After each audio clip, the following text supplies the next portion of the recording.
What's going on, guys? Welcome to the Hustle or Stay Basic channel, the Invest or Stay Basic segment. I'm your host, KG, and today I'm going to do a little different type of episode. I got a problem and I kind of want to walk through my solution with you guys. It's a investing problem that I have, and I think it'll benefit you guys as well, you viewers. So if you gain value out of this video, like the video, subscribe, and let's get down to my problem. So here is my problem. I sold my two biggest holdings recently at an average about 50% return. And now I am sitting on a lot of cash. And when I say a lot, I mean over 50% of my portfolio is in cash. And I don't know what to do with it. So I'm going to walk through what my thoughts are on what I should do with it, and eventually what I did do with it by the end of the video. So now this isn't a bad problem to have, in the sense like, hey, having money is awesome, that's great, but it's a problem in the sense that TD Economics is forecasting that 2021 will have a 1.8% inflation rate in Canada, and 2% and greater between 2022 and 2025. I think it'll be much greater than 2%, but those are my thoughts. So every year I'm losing about 2% of purchasing power, and I think I'll actually be losing more over the next couple of years. So I need to do something with this cash. I can't continue to lose purchasing power over the next couple of years. So solution number one is put it in a savings account, but I just don't think that's going to do anything. I mentioned the inflation rates, and you're looking at the interest rates I'm getting from these savings accounts. 5.05%, that's like about $5 every $1,000 invested annually, and that doesn't include account fees and stuff, so I'm still losing a lot of money. Not a great solution unless you need the money short term, which I do not. So solution number two, I hear this a lot. Hey, why don't you just throw it in an index fund, passive investing. I think that's great in most instances, but if you haven't paid attention, valuations are incredibly high right now.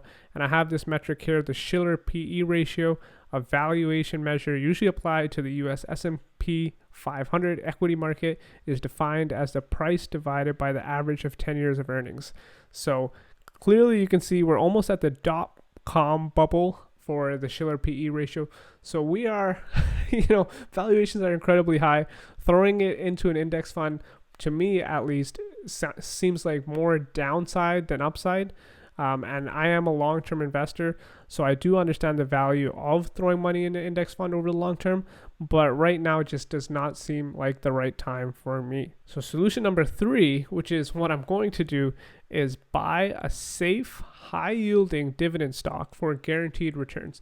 And I looked at US and Canadian accounts, and boom, the filter came up here, 2,100 and 22 different companies to look at, or stocks to look at. But then I started thinking about the withholding taxes. The IRS will withhold 15 to 30% of US dividend income if it is going to a Canadian TFSA. And I'm thinking, hey, 15 to 30% of a 4% yielding US company, that 4% yield gets really small really quickly. Maybe I just want to focus on Canadian equities. And sure enough, looking through 435 companies is a lot easier than looking at 2,100 companies. So let's go take a look at my criteria for investing. So rule number one has to be a Canadian stock. I just mentioned that. Dividend yield greater than 4%. I do foresee a correction coming. I want to get at least my 4% dividends at minimum. And three, it must be within my circle of competence. If you've seen my videos, I don't like utility companies, although they offer high dividend yields. They are complicated businesses, and I rather invest in products or companies that I use on a day-to-day, week-to-week, month-to-month, year-to-year basis that I understand thoroughly. Number four, the company's got to be undervalued based on some performance and ratios that I'm going to look at. And I think this is important because I think a correction is coming. It might happen this year, might happen next year, might happen over the next 3 years, but a correction will happen. And if I'm buying an undervalued company at this point, if there is a correction, it just gives me an opportunity to buy more at a discount. So that's why it's important to buy an undervalued company. And then my fifth point with a margin of safety where I'm feeling comfortable about paying this much money for a company. And I think the last 2 points are kind of tied together. We want it to be undervalued, and we also want to have a margin of safety in our investing. We don't want to buy at a high ratio or a high valuation and then later get burned, 2-3 years down the road. With all that said, I actually found a company that met all of these criteria, and I'm excited to share it with you guys today. So the company I'm looking at is Corby Spirit and Wine Limited, CSW-A, and it's -A because they do have A class and B class shares. B class are non-voting, A class is voting. It has a market cap of $500 million, and it's in the alcoholic beverage industry, has predictable cash flows, a very safe dividends, and it is down about 8% over the last 5 years. And when I mention safe dividends, it is offering a 4.77% dividend yield. So annually, I'm getting 4.77% no matter what, and I will take that over a 0.05% savings account. So if you're wondering what Corby does, they manufacture, market, and import spirits and wines. It owns a bunch of products like J.P. Weiser, Lot 40, Pike Creek, Lamb's Rum, Polar Ice Vodka, and then it also has a representation deal or import deal with Pernod Ricard, who owns Absolute Vodka, Chivas Regal, Glenlivet, Jameson Whiskey, Malibu Rums, like some really big alcohol brands. Another thing to note is I could not fit all the alcohol brands on this list. I just through some of the ones that you might know, but there are a lot of brands on this list. Majority of them belong to Corby's parent company, Pernod Ricard, based out of Europe. Taking a quick look at sales and earnings, you can see sales have been slowly increasing a little above that $145 million mark to $153 million mark, and earnings have been increasing since that pandemic. Alcohol consumption, a lot of people are starting to drink, man. They got nothing else to do here in Canada. We got to start drinking. So that is good, solid company. Let's go take a quick look at their revenue streams, and then we'll get into why I like the company. The revenue streams that Corby has is cased goods, commissions, and other services. Cased goods revenue is due to selling Corby branded products like J.P. Weiser's Polar Ice Vodka, Lamb's Rum, Ungava spirits brands, and other mixable liquors like the McGuinness brand. Commissions revenue comes from the parent company Pernod Ricard for importing and representing, marketing and distribution of Pernod Ricard brands in Canada. That's Jameson, that's Absolute, that's the Glenlivet, that's Jacob's Creek. There's a whole list of things or products that Corby represents for Pernod Ricard in Canada.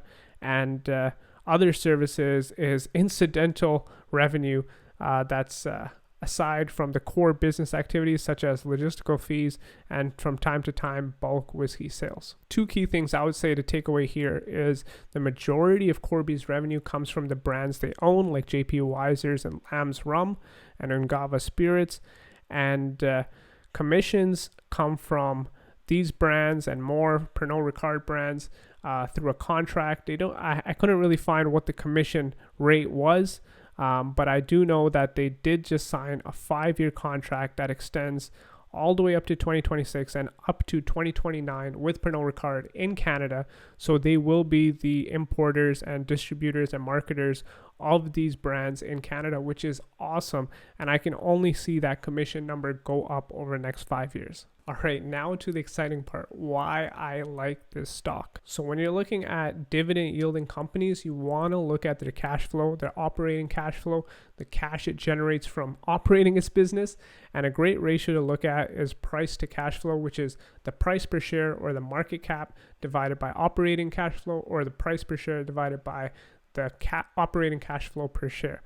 And it is trading at a 5-year low valuation. Now, not exactly 5-year low, but pretty much near the 5-year low. It's 10.27. I believe the 5-year low is around the 9.5 range.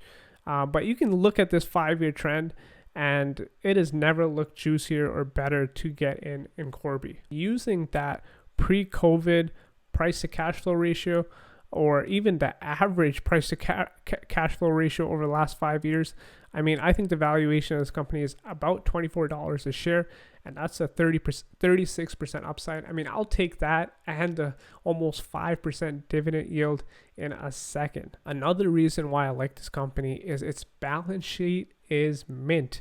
It has 69.9, or let's just say 70 million US dollars in cash and less than 4 million in total debt. That's short-term and long-term debt. They have plenty of cash. I mean, they're probably going through my problem. They're like, hey, what do we do with this cash? We got to do something.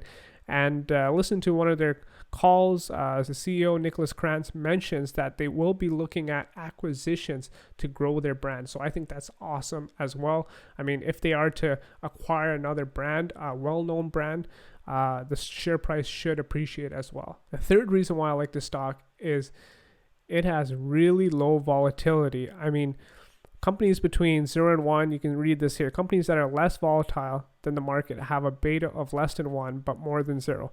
Many utility companies fall in this range. This has a beta of 0.34. I mean, this is lower than many utility companies and even some of the telecom companies out there. If there is a crash or a correction, it will not suffer as much as other companies. And I think that is totally awesome. I mean, it's a really safe company from my perspective. Lastly, why I like it, I mean, the products. You guys already know I invest in things I use, I like. And here, look, I'm gonna pull this open here. Might have to crack this bottle open right now, have one with you guys, because I just love the valuation of this company so much. Oh my God, that shook my whole desk. That's a big bottle. But I really like its products. I mean, I also want to go try the JP Wiser's Manhattan. I mean, I'm too lazy to make cocktails, so if they're making cocktails ready to serve in a bottle, I'm down to try it. They have a Manhattan version, an old-fashioned version. I'd totally be down to try it after I finish this bottle. I mean, guys, come on, I'm not an alcoholic. So inflation is here to stay over the next couple of years. There may be a correction over the next couple of years. I mean, it's always good to invest in companies you use, and companies that are undervalued, with a margin of safety. If this company was ever to drop, I would acquire more. I like the brands, I understand the company, and I am totally happy investing in it. That's why I will be using some of that 50%, over 50% portfolio weightage of cash to invest in this company, and then I'll decide what I want to do with the rest of the cash. If you guys enjoyed this video, found value out of it, please like this video, subscribe, share it with a friend. Really appreciate it. Let me know in the comments below also what you guys think about Corby. I'd love to hear them. Anyways, thank you so much for watching, and I'll catch you guys next time. See ya. Bye.